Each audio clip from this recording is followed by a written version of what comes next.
And the final topic, we want to thank Bilal for joining us on patreon.com/mostvaluablepodcast. But the final topic will be, what is the Nets core for the next 2 years? We could even stretch it out to 3 years. Who cares? Let's do 3 years. Let's do 3 years. Is that the window of contracts? That's the new window of contracts, because you got a 4-year deal for Kyrie. You got a 4-year deal for KD. You got a 4-year deal for DeAndre Jordan. But recently, and this is from Tim Bontemps, ESPN or NBA writer for ESPN. He was previously at the Washington Post and New York Post. This was from the 15th of January, so about 2 games ago. Tim tweeted out, Kyrie Irving was asked after tonight's loss to Philly about this game against a top East opponent, showing how much work the Nets still have to do in order to compete at the highest level while waiting for Kevin Durant to return. Here is Kyrie Irving's answer. I mean, it's transparent. It's out there. It's glaring in terms of the pieces that we need in order to be at that next level. I'm going to continue to reiterate it. We're going to do the best with the guys that we have in our locker room now, and we'll worry about all the other stuff in terms of moving pieces and everything else as an organization down the line in the summer. It's just something that we signed up for. We knew what we were coming into at the beginning of the season. Guys go down left and right. GT is out. DJ just got hurt tonight. Wilson is coming back. We've got complementary young guys as well that have done a great job the last 3 years. Collectively, I feel like we have great pieces, but it's glaring we need one more piece or two more pieces that will complement myself, KD, DJ, GT, Spence, Karis, and we'll see how that evolves. So he said that Karis LeVert is safe, DeAndre Jordan's safe, himself is safe. He threw out Garrett Temple being safe, which was a weird one. And then he also threw out that Spence Dinwiddie was safe. But outside of that, pretty much throwing and just saying that Joe Harris isn't important to this team, saying that Jared Allen isn't important to this team. Those were the two that stuck out to me. You could also say Nick Claxton isn't important to this team, but what the hell? Is he wrong? Throwing Joe Harris under the bus and Jared Allen? Yes, he isn't wrong. He's absolutely wrong. I don't like this because no one should. Fuck Kyrie. Well, you're not the GM. You don't make these decisions. And the thing I wanted to bring into this was, I'm glad that you wanted to talk about the Nets, was because I was flipping through my Facebook yesterday and I saw a video from the Herd, and his biggest take was that Kyrie is like, you don't build your team around Kyrie. That basically he went to Boston, they built the team around Boston. He says the wrong things, does the wrong things. You don't want to do that. They didn't build the team around him. They literally changed 0 pieces. They just put Kyrie Irving in where Isaiah Thomas was. And here's my thing of not necessarily I agree that I'm not building a team around Kyrie. Like, I'm not bringing him in to be the centerpiece. My thing is kind of like what Shauna said about a lot of like Jimmy Butler was one. I think we had the same discussion on Superfans about Zach last week. Kyrie is not a number one. And when I say that, think about when he was in Boston and he was supposed to be the superstar for that young team. Right now in Brooklyn, technically New York, Brooklyn, with KD out, these teams aren't doing well. The last time that Kyrie had a team that was a playoff or championship level team is when he was the number 2 behind a guy like LeBron James. And that's why for me, next year, I'm wondering, will this all be water? I want to say water under the bridge, because KD is definitely the number 1, and Kyrie can take like a Robin role to Kevin Durant's Batman. And also with Kevin Durant actually playing, will he be taking more questions? And Kyrie won't have to take these questions. They'll just be deferred to KD because KD's the number 1. Kyrie's going to be asked these questions because Kyrie gives these answers. Kyrie isn't afraid to speak his mind, which is fine, but he's also a huge dick. He didn't bring up Taurean Prince as well, and you look at the game that he was talking about, that Sixer game, Kyrie went 6 of 21 from the game and was a negative 29. Yeah. Like, this is an honest question, did he take a lot of interviews and say comments when he was with LeBron on that Cleveland team?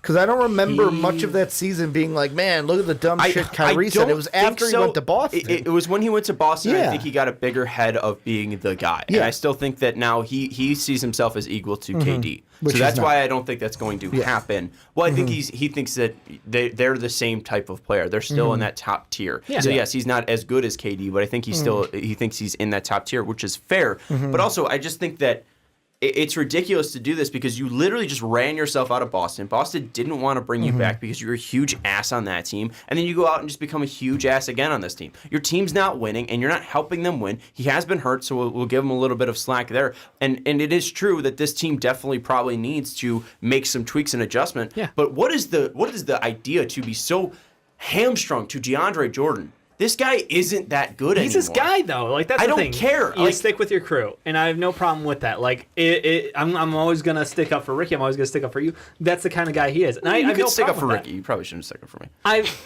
have no problem with guys sticking up for their friends. Like, there's absolutely no issue there for me.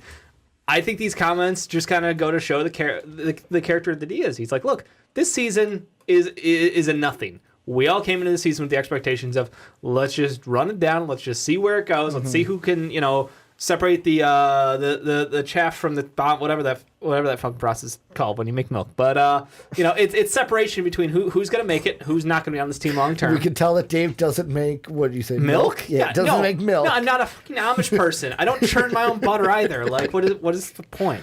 It's Is just it the lactose? whole fact. The lactose from the I don't milk? know, Now I'm going to look it up. The point is that, like, Kyrie Irving is just being like, hey, he's reestablishing the point that he doesn't like young players because that was the same knock he had against the young kids in Boston. It's the same thing. You look at the players he listed out of that list, guess who didn't make the cut?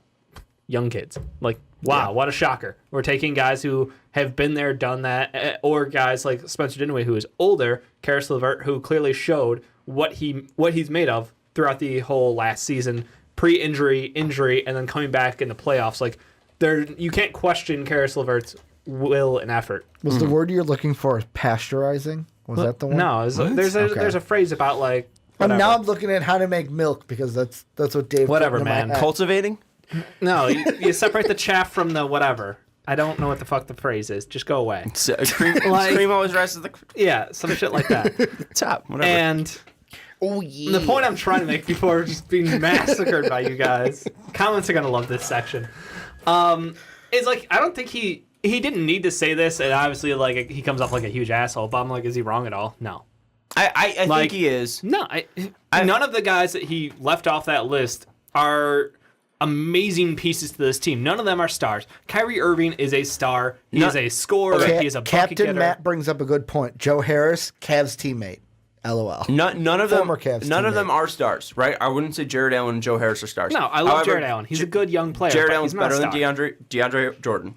He's a better player. I would take him over DeAndre Right. Jordan. And But Joe Harris favoritism is because a of friends. very important player to any NBA team. You can't get rid of a player who shoots 41% from the field, and on a good team with an actual point guard, unlike Kyrie, he could shoot 47. But they might get to the point where his value is worth more to a different team Yes. for the right piece Well, and he for might- this roster moving forward. And he might demand money, which is a good point of what EJ brings up. He says Joe Harris wants a bag. How much money will Harris demand? Which is something we could talk about. But I do think that let's talk about the team and what they will need, because we haven't seen KD and Kyrie and DeAndre Jordan and apparently Garrett Temple out on the floor together. But KD, Kyrie, and DJ, what is the other piece that they need next to them? Then, if they need another player, if they need one or two more pieces, what is the type of player that they need to them? Because if they need three-point shooting, you have Joe Harris already out there. If you need a wing, you have Taurean Prince there that you didn't mention. I think their pieces are there. I just think he's oblivious to the world. Chaff from the grain, by the way, is the phrase. Chaff Okay. from the grain. I've I've never heard of that. I had to correct. I've never heard of that. It's a farming also. thing. The thing that My bad. I wonder if this is where Kyrie's head is at. Of yes, it's not him saying these players are bad. It's kind of going to Dave's point where it's like, hey, these young bloods don't have any experience in the playoffs. We need to get some vets in here with some playoff experience. Yes, I threw an Uncle Drew reference in there because Kyrie is Uncle Drew. I'll allow it. But I wonder if that's it, where it's like, hey, these young kids, they don't have this playoff experience. I don't care who it is. Somebody out there can do what they do to this team and give us playoff experience, because that's what we're going to need when Kevin Durant comes back. Do I agree with that? Probably not, because I feel like the people on their team are good, and you're going to get Kevin Durant back next year, and you get that experience by being in the playoffs. Mm-hmm. But it's one of those things also of Kyrie. It's like, hey, I signed X amount of deal. Odds are I may not, like, it's not a for sure thing that I'm going to opt into that final year. I could opt out, and only be here for 2 more years. I want to start that championship run next year, not in my technically almost my final year before my player option. I think the answer has always been that they're going for a championship No, next year. I know, it's but Kevin Durant plus Kyrie Irving both healthy but equals second best team in the East, But best do- team in the East. but do these in their minds that's the answer, though, Okay. right? Do That's fair. these comments though show? Well, they inflate their I know self-worth. self-worth. Yeah, you're right. That's fine. Do these comments though kind of show Kyrie's hand that he's not confident in the young kids? Yeah. And wants older guys in here so that they could make that happen. Yeah, but how much is the older guy? Like, what older guys can you truly bring in, and what pieces, what type of players are you missing? I don't think they are missing anything because I don't think this team, like, you have KD, you have Kyrie. What you need around them is guys to space out the floor so Kevin Durant can attack the middle of the basket, so Kyrie can drive in and attack the hoop, which he's best at. So you can have guys like Joe Harris, Taurean Prince on the outside shooting threes. It doesn't matter if they don't have playoff experience or anything like that, because you have KD and Kyrie who have that. You need to go get a defensive 4. You need a wing who plays great defense. That's what this team's missing. I think Prince does So like that. Rocco? I think Prince is good offensively. I think defensively he's okay. I don't think he is great because you need someone out there. Katie's great. Katie's KD. I'm just leave it at that. Yeah. But you need a 4. Obviously, we're concerned that he might not be the same KD coming back off the injury, but KD is still KD. Yeah, which is a fair but that's the thing. You go in next year and you're like, all right, who's our 4 going to be? Well, Taurean Prince, I don't see it happening.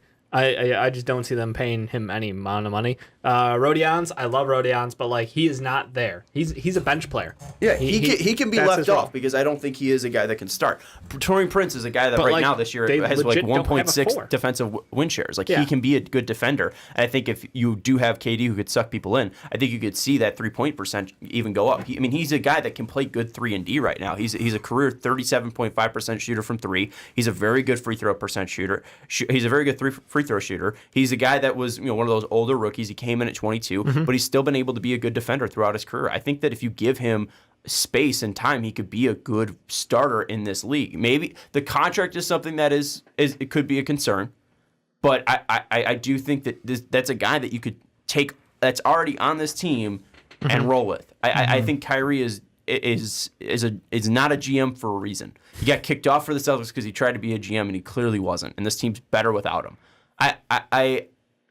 The 4 is interesting. Marcus Morris is an interesting name that EJ brings up. Captain Matt also says they need a 4 with size. But then why do you have DeAndre Jordan, Jared Allen? Those guys are 6'11" out there. So, and you have KD who's 6'9", who 7 feet reportedly, all that shit. So maybe a wing that is a 3. Rocco is an interesting name. Do you like Rocco, Dave, for them? Wouldn't be opposed to Rocco. Wouldn't be opposed to if Otto Porter's healthy and not going to get a ton of money because of his injury. If they could lock him up, I think there's a lot of guys who can be that Can tweener they role. sign him? Is he gonna be a free agent next year? If he opts out, yeah, he's got Okay. a player option for like 29 million or 28 million, 27 I million. will be honest, he's not. He's going to. If he accept gets that. a long-term deal, maybe he'll. That's the thing. Is we he's- don't know what he looks like. If he's not healthy, then he's going to take the free 1 year and get the pay.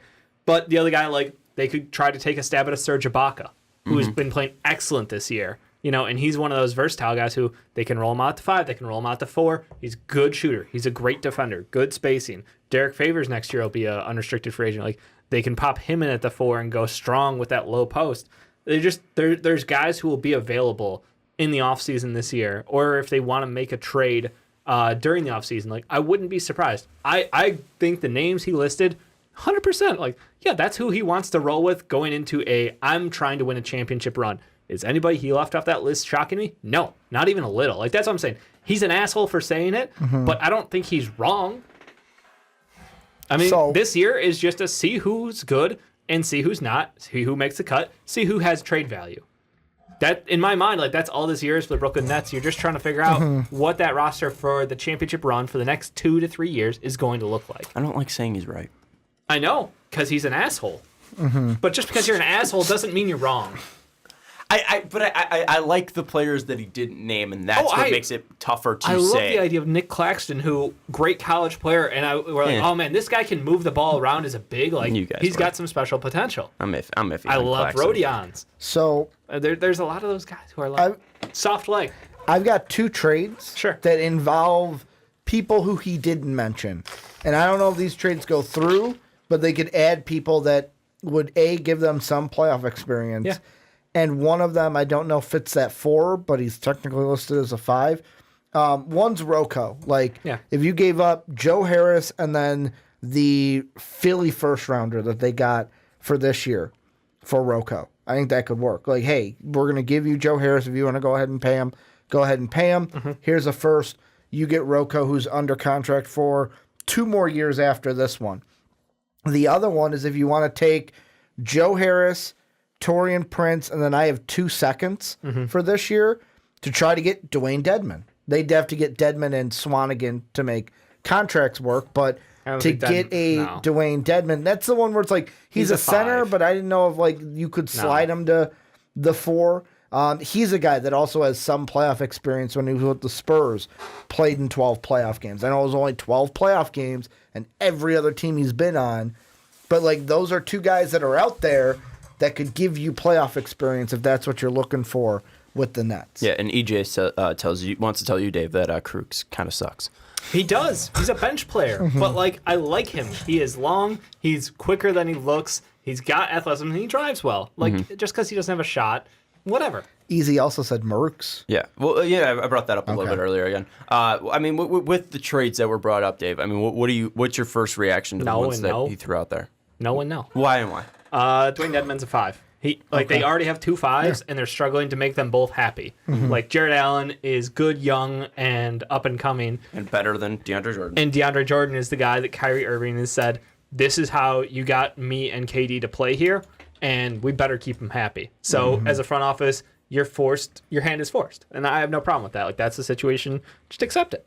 So I think when it comes to looking for an ideal 4, I want that tweener role. I think that the Rocco deal is potentially that could be a start of a conversation.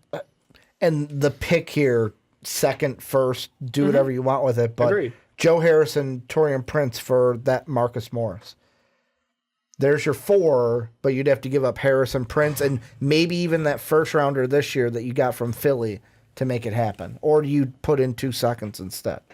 That one. See, here's the thing. Like, I don't know that I want Marcus Morris on my team. I love Marks, but he's a ball in hand scorer. And the thing is, his contract's up at he's got 1 year left. That's the thing. So it's the like try to butter him up and convince him to stay on a low money deal, which.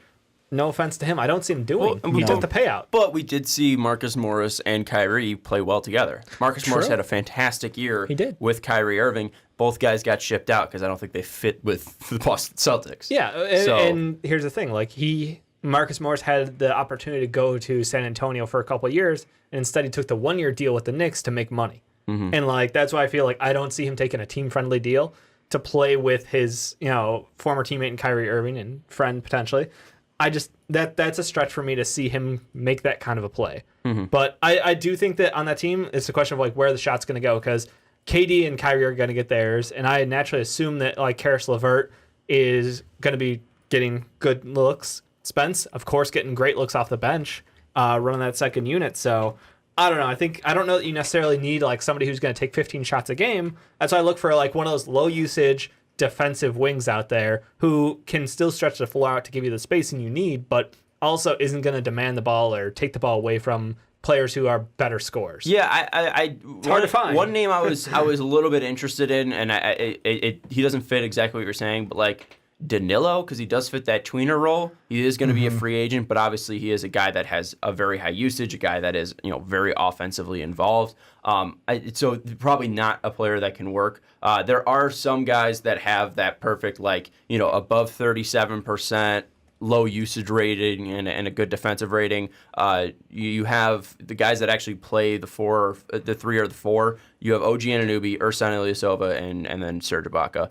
You could look at Jonathan Motley, but he hasn't been playing too much for the Clippers. And then also out there is Dragon Bender, but I think he's too slow to actually be on this team, and he's been injured. So what about the odd man out down south in Aaron Gordon? He's a player who I know he's under contract for a couple of years. And I know it's not the cheapest contract. But it's cheaper as the years go on. So it was a Correct. front-loaded It's contract. 19 mil this year, 18, then 16. Yeah, so it's something that does get easier year by year as you take him on. And I know they're a team that's young and rebuilding. They've got a replacement for him in the wings, and they feel really good about Jonathan Isaac. Yeah. So he's a piece who, we always talk about him being the odd guy out. Isn't that good of a shooter, though, and defender? He's a good defender.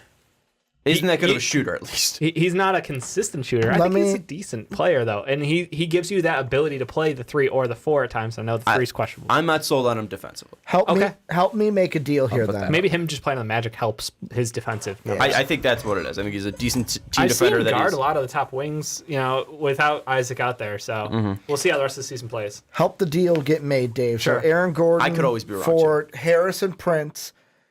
That would fail because the Nets would have to give up $5.8 more million. So we're 5.8 short. Dinwiddie is safe. Garrett Temple, apparently to Kyrie, is safe.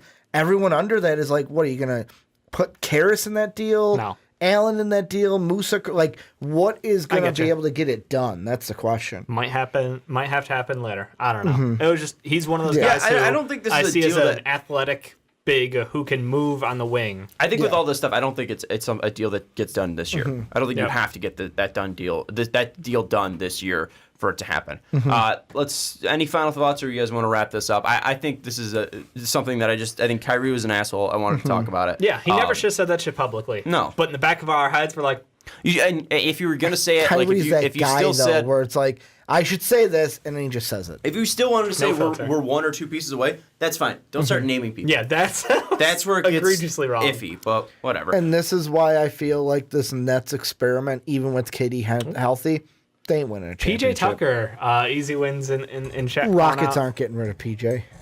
It means too much to If the them. Rockets implode, I mean, I don't think they're gonna. Daryl Morey's. They're not gonna admit defeat. We're looking at Morey potentially being pushed out. Yes, but the Rockets aren't gonna admit defeat. They're just gonna run into that buzzsaw. No, like next year. Like it's. Next year they try. Because he's under contract, and again, if they're gonna blow it up because they're stuck, I don't know. That's interesting. That's a very good name. PJ Tucker would be a great fit for this team You know going what? forward. I think love that. we should end it there because that's a great one. Shout out to EJ for throwing out PJ Tucker. PJ Tucker is definitely a name out there. I don't know what his contract's like, but big shout out to EJ for that one. That's a good name. That's going to do it for the Fast Break podcast. Again, we are going to take a break here. We're going to take a little bit longer of a break than we typically do because we got to record a segment with our guy John for the Primetime Podcast. Then we'll be back around 3 o'clock, 3:15, to talk with our guy Pat about the Bears on Superfans. We're going to talk about Bears with Pat, and then we're going to do 2 Bulls segments. Now we're throwing up Zach Levine's Wet Boys, and there we go. We got just the Patriots. fat fingering everything So on the again, keyboard. we do want to thank. It's this mouse pad on this Mac is so It's very sensitive. Very sensitive. But again,